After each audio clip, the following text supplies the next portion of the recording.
Hi, hello. When it comes to mains, the answer writing skills play a major and vital role in deciding your score and rank, right? Having said this, I am going to explain in this video how our students have scored 120 plus in ethics paper in the previous years, right? Fine. See, in mains, the major deciding papers are ethics and essay because these two papers are highly open-ended and highly demanding when it comes to the writing skill part, and your score in these two papers is going to decide your rank, right? Fine. Now, what is meant by writing skill?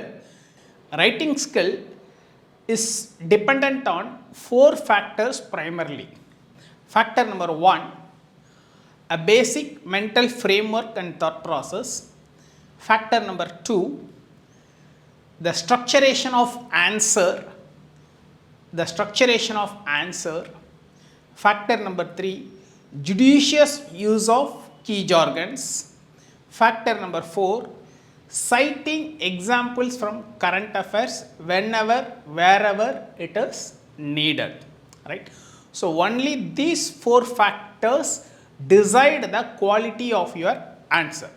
So keeping these factors that decide the quality of answer in your mind, you should get practice, get exposed to variety of questions, and you should write at least keeping these factors in mind.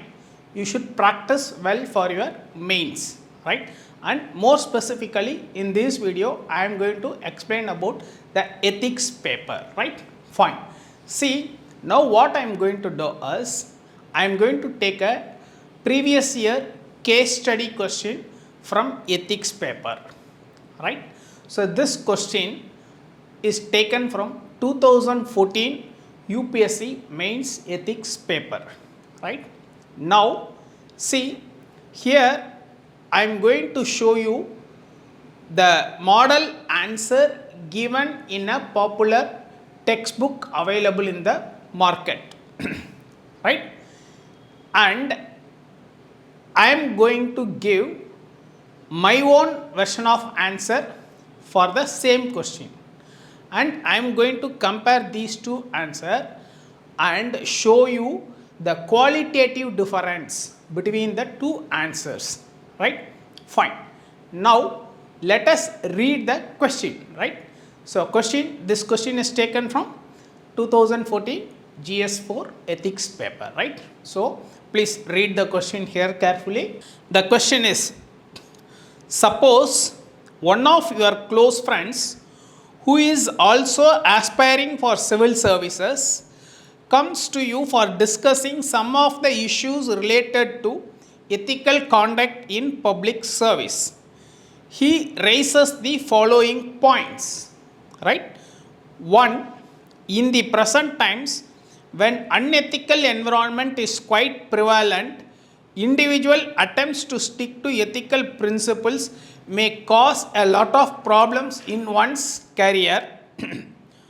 Full stop. It may also cause hardship to the family members as well as risk to one's life. Why should we not be pragmatic and follow the path of least resistance and be happy with doing whatever good we can? Right? This is subdivision question number 1. Right? Now, see, I am going to give answer for this subdivision 1 as it is given in a popular textbook in the market, right? So see the answer. The answer given is, all officials in government department are not corrupt. Good officers are always expected in any government organization because of their character and integrity. A dishonest officer's life is not free of problems as he often faces vigilance cases due to corruption and even gets arrested by agencies like CBI. The risk is more when a government officer is corrupt. So, this is the answer given in a popular textbook. Fine. See, this answer looks very simple and good, right? Fine. But this answer may not fetch you the topmost score. So, in order to get the topmost, the highest, the one of the highest scores, you need to qualitatively enhance the content of your answer by using key jargons that is judiciously, that is also very judiciously, by citing examples, right? Fine. Listen, now I am giving my own version of answer for the same subdivision question. Listen. Bureaucracy, a rational legal authority in Weberian terms, is meant for serving the public at large. A public servant must be universalistic in his approach rather than being particularistic, giving priority to his private benefits and vested interests. As a civil servant, value boundedness rationalizes and justifies our actions, as rightly remarked by ethical philosophers that means justify the ends, full stop. Hence, by being pragmatic, we are not supposed to behave like a deviant, full stop. Upright officers are respected and remembered. They become role models for a civil servant, hence it pays to be ethical. For instance, an IAS officer in Tamil Nadu called Sri Sagayam is respected for his upright behavior. See, now you can compare the two versions of answer. One is the answer available in a popular textbook in the market. So, the another one is which I dictated, right? So, if you see the difference between the answer, the main difference is the judicious use of key jargons and the way it is structured right? Fine. Second subdivision of the question. When so many people are adopting wrong means and are grossly harming the system, what difference would it make if only a small minority tries to be ethical? They are going to be rather ineffective and are bound to get frustrated, right? Fine. Now, we will see the answer given in the popular textbook available in the market, right? Fine. Now, this answer is given in the textbook. Even many people are doing wrong deeds, it does not make a wrong act right, full stop. If everyone in an organization become corrupt, it can't survive for long. An honest officer may expose big scandals of top public servants. Honest people are usually happy and satisfied, while corrupt people are unhappy because they are always living under the fear of being caught and losing of all the privileges, right? So, this answer is given in the textbook.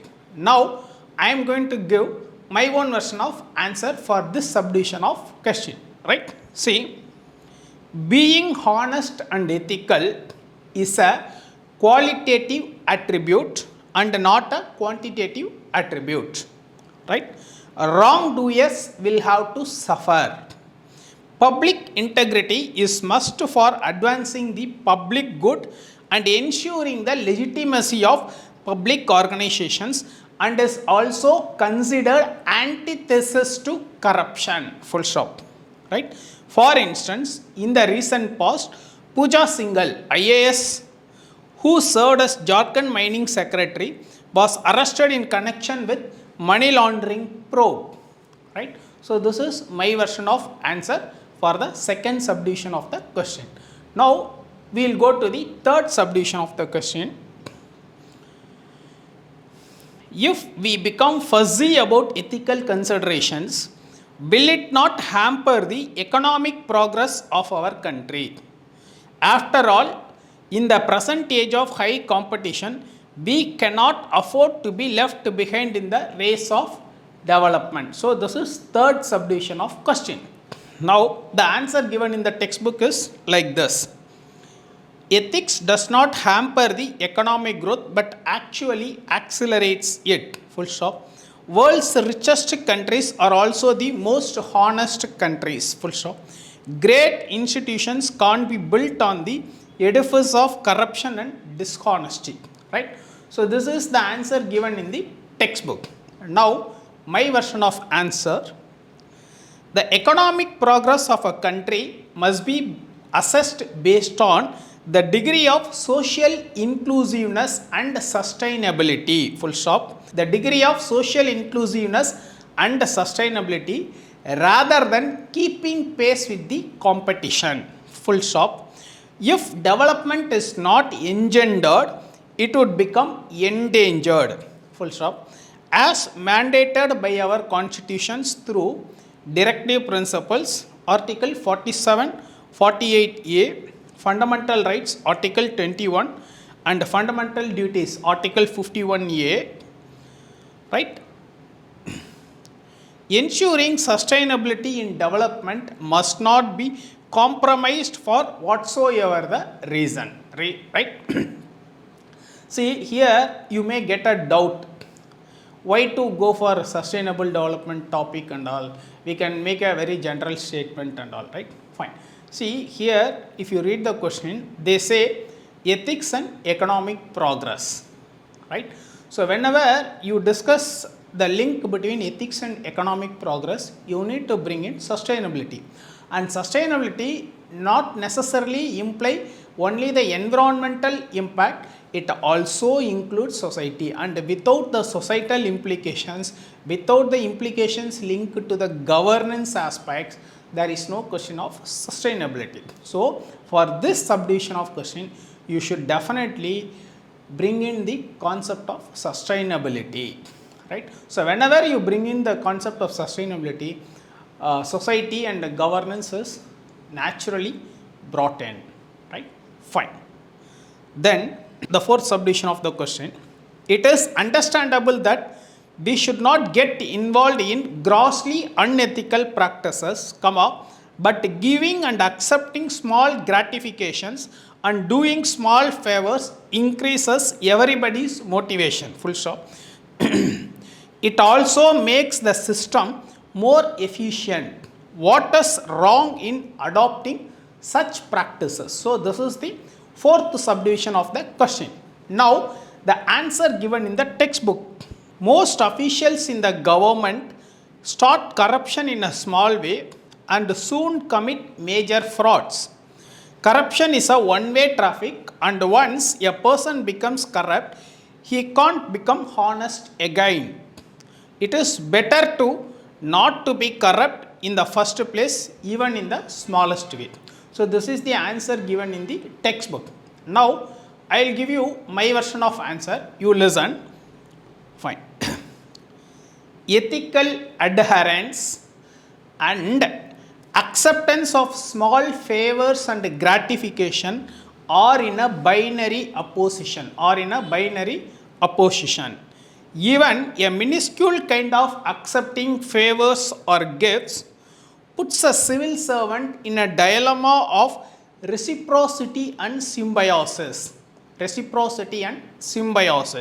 Full stop. Hence, it is highly undesirable to accept even small favors and gratification as mandated by the All India Civil Services Conduct Rules 1968. Right? Fine. See, now you can compare the two versions of answer which I have shown here. See, the reason why I am showing these two versions is, see, the other version is decent, simple, but it is lacking the judicious use of key jargons, the terminologies, right? And it looks like a more, and the answer given in the textbook is more like a layman, a general common man. But you are an aspiring civil servant, and you have read specifically on topics related to ethics and integrity, and as a aspiring civil servant, there must be a difference between the quality of answer written by a common man and a civil services aspirant, and only such qualitative answers can fetch you higher scores and naturally escalating your rank in the ladder of ranking, right? Fine. Now see, for the same question, the conclusion given in the textbook is, we must therefore advise our friend to be honest, full stop. Government salaries are quite decent for living a good life. Corruption is immoral and unethical. It leads to sufferings of the government officer, full stop. Honesty is still the best policy in government jobs. So this is the conclusion given in the textbook. Now I am giving my version of conclusion. Besides laws, rules and SOPs, civil servants are required to be socially bound, humane, effective, efficient and accessible, full stop, right? As a civil servant, you are appointed on merit on the basis of fair and open competition and are expected to carry your role with dedication and commitment to the civil service and its core values called the Nolan principles, right? If possible, you can mention within the bracket the Nolan principles, 7 points, right? So this I am mentioning it here. Selflessness, put hyphen, selflessness, integrity, objectivity, accountability, openness, honesty and leadership, full stop. These core values support good government, facilitate good governance and ensure the achievement of highest possible standards in all that the civil service does, full stop. Such attributes give an enormous amount of satisfaction to the officer himself and to the society for which he is working, right? Fine. See, now you must have observed the differences between the quality of two answers, right? Fine. So the first version of answer which I showed to you from a popular textbook is simple, decent, and the second version of answer which I gave from my side is qualitatively enriched answer. Is qualitatively enriched answer will definitely fetch you higher score or even the highest score or one of the highest score. Either way you call it, right? Fine. So whenever you frame an answer, you should mind 4 things as I said in the beginning of the video. The basic mental framework and thought process, structuration, judicious use of key jargons, right? And then citing examples from current affairs whenever, wherever it is needed and demanded, right? Fine. Now we are going to launch a mains value addition program from July 25, specifically focusing on ethics and essay paper alone, right?